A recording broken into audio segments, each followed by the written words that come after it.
Welcome to the Lead Pedal Podcast with your host, Bruce Outridge, where he talks all things trucking. Now let's get rolling.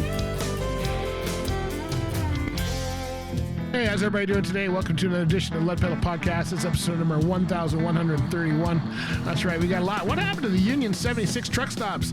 That's what we're going to find out about today because it's a Turnback Tuesday.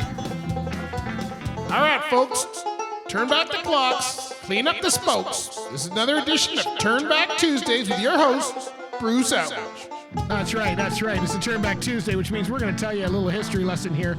If you were old enough or driving long enough, you probably remember the 76 truck stops. They were a fun truck stop. Some come to mind quite a bit. But whatever happened to them? You know, they were really set up well for trucking. They were probably one of the biggest chains at the time. They were before the Petros and the Pilots and all of that other stuff and the Loves. They were always around. Well, I guess Loves was around at the time. There really was only like basically 76 TAs.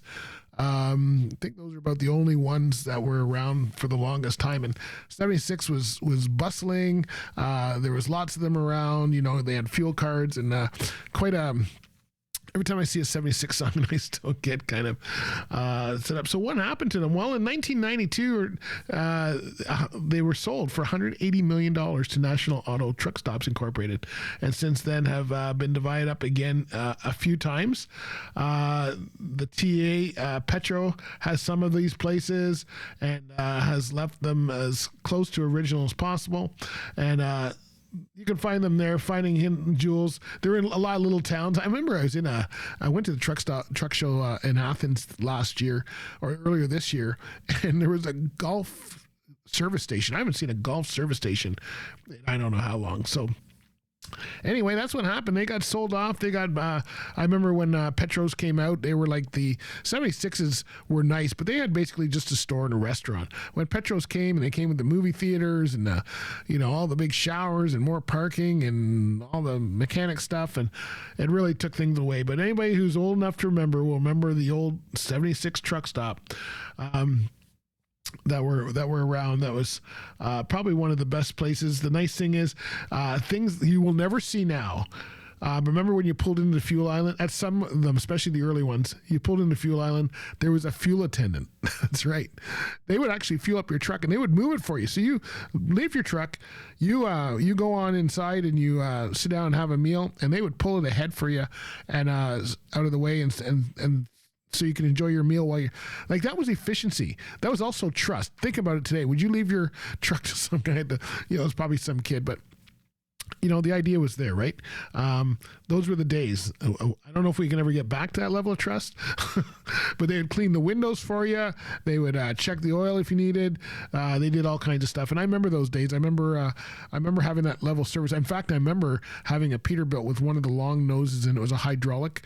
It was a 75 or so. And